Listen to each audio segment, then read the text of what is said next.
नमस्कार दोस्तों, स्वागत है आप सभी का हमारे YouTube channel JEE exam cracker में। दोस्तों, जैसा कि पिछली वीडियो में मैंने आपको बताया था कि जो गुवाहाटी रिफाइनरी है आईओसीएल डिवीज़न में, जो गुवाहाटी रिफाइनरी है और उसमें जो junior engineer assistant for electrical के लिए जो वैकेंसी निकाली गई थी, उसका कट ऑफ जो था वह कितना गया था कैटेगरी वाइज। ठीक है, तो वह तो मैंने आपको बताया ही था कि यूआर का 41, ओबीसी का 80 गया था और एसटी का 54 था। ठीक, और मैंने उस वीडियो में आपको बताया था कि ये जो इतना वेरिएशन है यूआर कैटेगरी और ओबीसी कैटेगरी में, जो ये 39 नंबर का लगभग वेरिएशन 39 नंबर का है, ये आखिर क्यों है, इसके पीछे रीज़न क्या है। और मेरा जो मार्क्स था वह 75 होने के बावजूद भी मुझे यूआर कैटेगरी में कंसिडर क्यों नहीं किया गया। ठीक, तो जानते हैं उसके बारे में। तो चलिए वीडियो स्टार्ट करते हैं। तो मैंने जो है फर्स्ट अपील किया। पहला तो मेरा मैंने आरटीआई लगाया तो आरटीआई का रिप्लाई आया। ठीक, उसमें जो भी final category wise cut off थे तो वो मेंशन किया गया था। ठीक, तो उससे जो है उससे ये कहीं नहीं दिख रहा था कि मेरे मार्क्स 75 आए और मुझे यूआर कैटेगरी में नहीं मतलब कंसिडर किया गया था। तो उसके रिगार्डिंग फिर से मैंने जो है एक अपील किया। ठीक, आरटीआई पे। तो अपील में मैंने देखिए क्वेश्चन क्या पूछा था। तो मेरा पहला क्वेश्चन था यहाँ पे, मैंने ये कहा था, dear sir, as per your reply please clarify some points given below. कुछ पॉइंट्स के बारे में क्लियरिफाई करें। ठीक है, पहला पॉइंट था मेरा, there is no any marking in my answer sheet. ठीक है, there is no any marking in my answer sheet, so how can I understand my obtained marks, so please provide me question cum answer booklet series of set ए।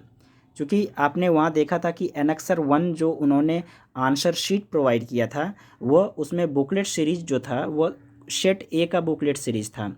तो मैंने उसी के reference से मैंने ये उनसे फिर एक मांग लिया कि मुझे ये जो है ना क्वेश्चन कम आंसर शीट है, जो क्वेश्चन है, क्वेश्चन के साथ साथ जो उनका आंसर आपने लिया है गुवाहाटी रिफाइनरी ने, वो मुझे प्रोवाइड करें कि आखिर मेरे कौन से क्वेश्चन गलत हुए और कौन से क्वेश्चन सही हुए। क्योंकि जो एनेक्सर 1 जो सीट आप देख रहे थे, उसमें यह कहीं नहीं, उसमें कोई मार्क्स भी नहीं लिखा हुआ था और ना ही वहाँ पे जो है ना ये क्वेश्चन गलत हुए और ये क्वेश्चन आपके सही हुए, ये भी कहीं पे उससे जाहिर नहीं हो रहा था। तो इसके रिगार्डिंग मैंने तो पहला पॉइंट मैंने रेज किया था। दूसरा पॉइंट देखिए, दूसरा था कि category cut of marks is out of 100 और ग्रेटर और लेस देन 100, प्लीज़ क्लियरफाई। जो कट ऑफ मार्क्स इन्होंने दिखाया था वो 100 में से ही था या फिर 100 से ज़्यादा का कट ऑफ था या फिर 100 से कम का कट ऑफ मार्क्स लिया गया था, ये कट ऑफ मार्क्स किस में से लिया गया था। तो उनका जो रिप्लाई आया था ना, उनका अब रिप्लाई मैं आपको दिखाऊंगा। तो ये मैंने इसलिए पूछा कि बेसिकली जो आईओसीएल में जो एग्ज़ाम होते हैं तो दो होते हैं। एक तो पहला फेज में जो होता है वह होता है ऑफलाइन या ऑनलाइन, जो भी है वो उनका होता है ओएमआर बेस पे, या फिर वो जो क्वेश्चन जो पूछा जाता है ना वो होता है। और दूसरा जो है, दूसरा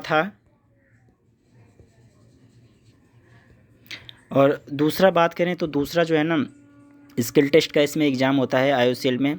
तो पहला एग्ज़ाम जैसे ही आप क्लियर करोगे तो स्किल टेस्ट के लिए आपको बुला लिया जाएगा और फर्दर मेडिकल वेरिफिकेशन के लिए आपको, और डॉक्यूमेंट वेरिफिकेशन और मेडिकल चेकअप के लिए आपको बुला लिया जाएगा।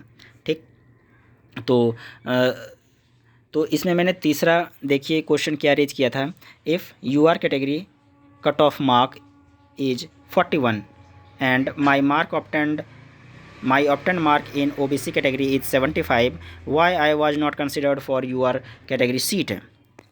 क्योंकि यदि जो है ना, यदि मेरे मार्क्स 75 हैं और यूआर का जो है 41 यूआर का कट ऑफ गया है। तो मुझे 75, मैं ओबीसी कैटेगरी से बिलोंग करता हूँ, तो मैं यूआर कैटेगरी के लिए क्यों नहीं कंसिडर किया गया। मैंने ये जाहिर सी ये सवाल मैंने पूछा था इनसे, तो इनका रिप्लाई आ गया है। आइए आपको मैं इनका रिप्लाई दिखाता हूँ। ठीक, ये आरटीआई का वेबसाइट है और यहाँ पे इन्होंने रिप्लाई दिया है। ये मेरा रजिस्ट्रेशन नंबर है, ठीक है, मेरा नाम अंगद, डेट ऑफ ये रिसीव, मैंने 18/1/2022 को पहला अपील किया था। ठीक, इंडियन फर्स्ट ये अपील अभी डिस्पोज कर दिया गया है। ठीक है, तो पहला जो मेरा अपील था कि जो मार्क्स थे वह 100 में से ही थे या उससे ज़्यादा या उससे कम का था। तो इनका जो रिप्लाई आया है गुवाहाटी रिफाइनरी का, उन्होंने बताया कि जो कट ऑफ मार्क्स थे आउट ऑफ 100 थे, यानी जो कट ऑफ मार्क्स वहाँ पे दिखाया गया है वह 100 मार्क्स में ही था, 100 मार्क्स में ही ये कट ऑफ मार्क्स दिखाया गया है। दूसरा मेरा सवाल देखिए, उसमें मैंने पूछा था कि मेरे मार्क्स 75 हैं और जनरल का 41 गया है, तो मुझे जनरल कैटेगरी में क्यों नहीं कंसिडर किया गया। तो इनका देखिए बहुत बढ़िया रिप्लाई आता है। इनका रिप्लाई देखिए क्या आया। इनका रिप्लाई आया कि appellant was not consider for UR category as the candidate had availed age relaxation benefit है। देखिए यहाँ ये जो एज रिलैक्सेशन बेनिफिट है ना अगेंस्ट ओबीसी कैटेगरी, मैंने ये अवेल कर लिया था। ठीक, क्योंकि इसमें जो एज का क्राइटेरिया होता है ना आईओसीएल में, वह 25 ही होता है। ठीक, 25 होता है और ओबीसी लगाने के बाद 3 साल के लिए आपको उसमें रिलैक्सेशन मिल जाता है। ठीक, 3 साल का रिलैक्सेशन मिलता है। और इसी तरह एससी या एसटी का जो भी एज रिलैक्सेशन क्राइटेरिया है 5 ईयर या 7 ईयर जो भी है as per government of India rule, वो जो है ना उसके हिसाब से आपको एज रिलैक्सेशन दे दिया जाता है। तो मैंने जो एज रिलैक्सेशन का यहाँ पे बेनिफिट लिया, ठीक है, ओबीसी कैटेगरी में जो बेनिफिट ले लिया एज रिलैक्सेशन का, इस वजह से मुझे जो है ना ओबीसी कैटेगरी में ही रहना पड़ गया। मुझे ओबीसी कैटेगरी में ही इन्होंने रखा, जनरल कैटेगरी के लिए मुझे कंसिडर नहीं किया गया।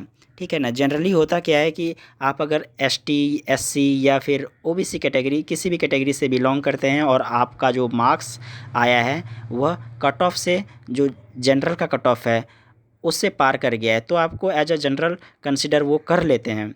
ठीक है, लेकिन अगर आप एज रिलैक्सेशन ले लिए हैं तो उसमें आपको जनरल में कंसिडर नहीं किया जाएगा। आगे से ये चीज़ आप लोग भी ध्यान रखिएगा। ठीक, और फिर मैंने एक और उनसे एक और अपील मैंने एक और इस अपील में मैंने एक और क्वेश्चन मैंने उनसे रेज किया था कि जो है ना मुझे जो है प्रोवाइड कीजिए question cum answer booklet set है। तो उनका रिप्लाई आता है, such information was not sought in the subject RTI application and accordingly the request of the appellant is hereby rejected as any new information sought in the appeal cannot be entertained in terms of RTI Act. ठीक है, तो यही इनका reply आया था first appeal का। देख सकते हैं फर्स्ट अपील का रिप्लाई आया था और सारा चीज़ इसमें मेंशन किया गया है, नोडल ऑफिसर वगैरह सब। ठीक, तो ये वीडियो आपको कैसा लगा?